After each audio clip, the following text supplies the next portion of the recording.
proper time of day.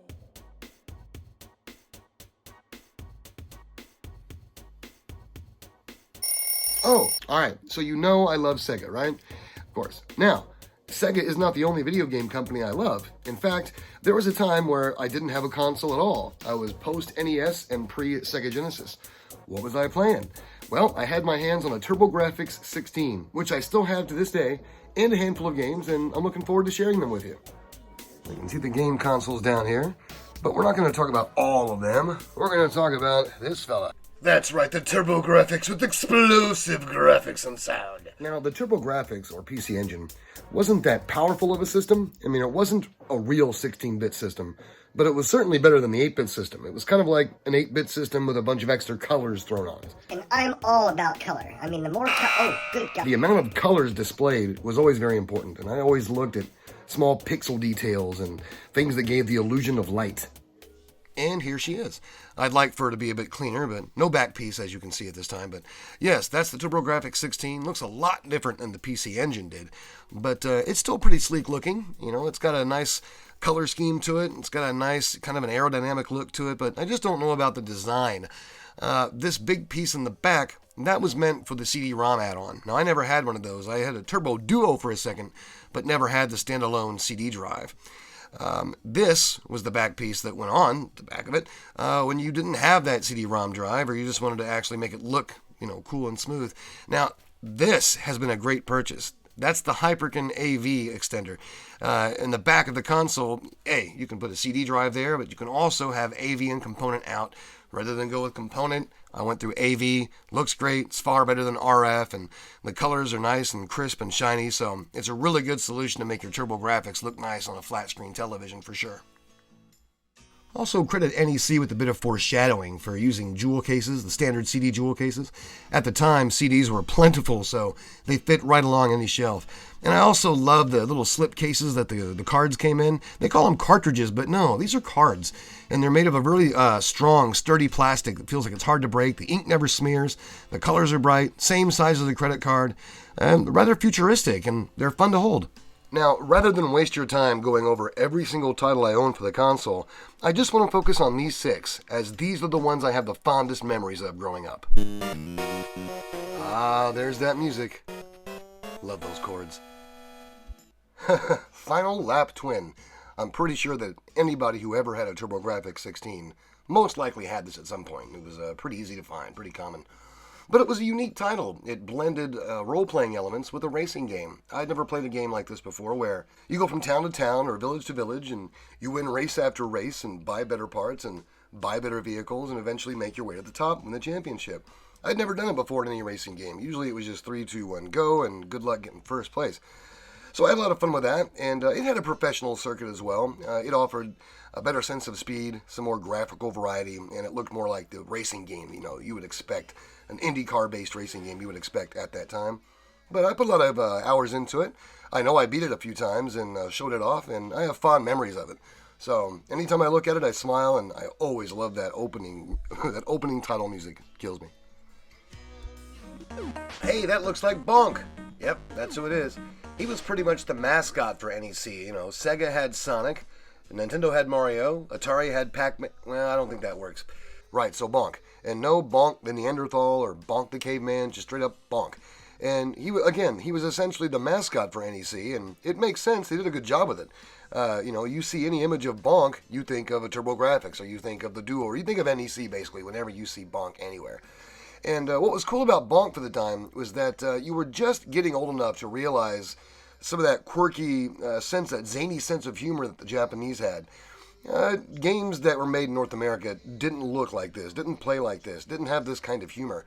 And a lot of NES games, you know, had that same kind of a quirky Japanese style, but we were too young to really realize that at the time. As we got older, I think we recognized some of the qualities that Bonk had. And again, just that crazy art style, the sense of humor, and the style of it, which really attracted a lot of people, including me. But anyway, NEC, Hudson Soft, Atlas, Red, they all came together to give us a damn good game and a new character, and one that helped lend a good identity to the system in North America at the time. So, well done, fellas.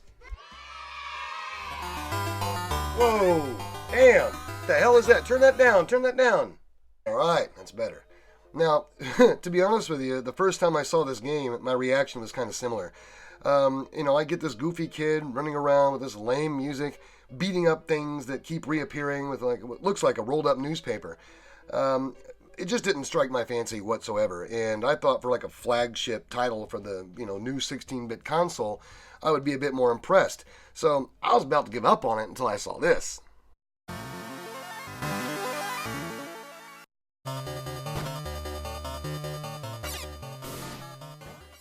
Yeah, now this is what I'm talking about. When I was 13 years old, this is what I wanted to see. Not that goofy kid running around, but, let's get into a robot suit with like a lightsaber with explosions and futuristic settings and robots and strange designs.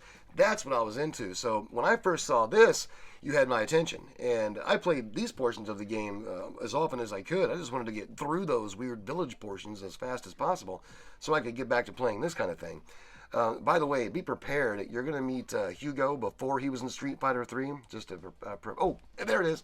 The illusion of light, that white hot center of that sword. Love it. Oh, there he is. Hugo before Street Fighter 3.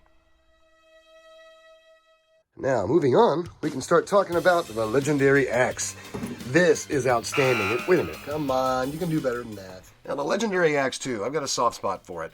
I played it before I played the original, and I'm actually happy about that. I think this is a better game, although it's much different. But I love this kind of a Rastan atmosphere thing going on, and it has a mix of futuristic elements and historic elements, and also that mix of like soft, pastel-like, almost fluorescent colors going on. I hadn't seen that before in other consoles and other games, so it was definitely intriguing. It also had a really cool soundtrack. Check it out.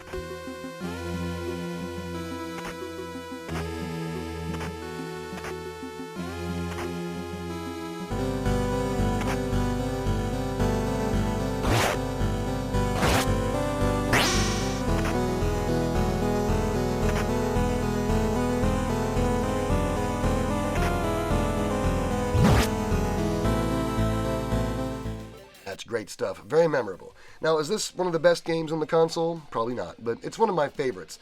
The timing, the setting, everything just worked.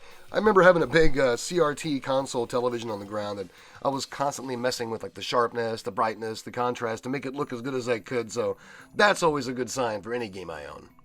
All right. Are you the one that took it? You did. Hey, give that back, butthead. There we go. Ninja Spirit. Butthead. Now, check that out. Looks like an arcade game, doesn't it? Well, might as well be. This is Ninja Spirit. This is the last TurboGrafx game I got before I finally got my hands on the Sega Genesis. We all know that story, right? But this particular game was really something to see as far as a transition from this console into the Genesis. I love the way this game looks. I love the way it plays. It's pretty much like the Ninja Gaiden / Shinobi of the console. Full of fantastic effects and innovative ideas. Really cool colors. There's this arcing circular blow, from there it is, right there. Either downward or upward. I never get tired of seeing that. That's just attractive, and I can watch that, watch that sword swing all day. It's kind of expensive these days, which is kind of a surprise, but again, this was one of the last titles I played for the console. And it's really killer. It's a great title. It's one of my favorites. Anyone says, hey, TurboGrafx, weak graphics, or no good games, crap like that. And there are detractors out there that talk like that. This would be one of the first games I would show them because it's really killer. Fantastic use of colors and everything else. So Ninja Spirit, man, you gotta have it. And that's a good transition into Dragon Spirit, which was one of the first shooters I had for the system. I don't think it was the first. As a matter of fact, I think I had this somewhere in between, much better shooters like Blazing Lasers or Aero Blasters. But I remember it fondly. I don't think it was doing a whole lot that the NES couldn't have done. And granted, back then, I was always, thinking about a system's limitations. I always knew about how many colors it had or how many bits it had. And I was always fascinated by that kind of thing. And I took computer programming when I was a youngster. All basic stuff. But I got the general idea of how these games were put together. And with that in mind, I enjoyed seeing stuff like this. I knew how it was made, which made it that much more fun to play and look at. So Dragon Spirit, no, not one of the best shooters on the system, but still a good one. Still got good graphics.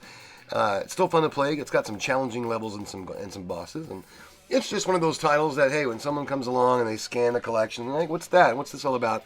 I'll break it out and show it to them. It's got good cover art. And hey, when you're 13 years old or something and the cover art has a big, dragon breathing fire, and you already know it's a shooter of some sort, I mean, you're pretty much already signed out. So, Dragon Spirit's a good one. If you don't have it, I recommend, tracking it down. It's pretty good.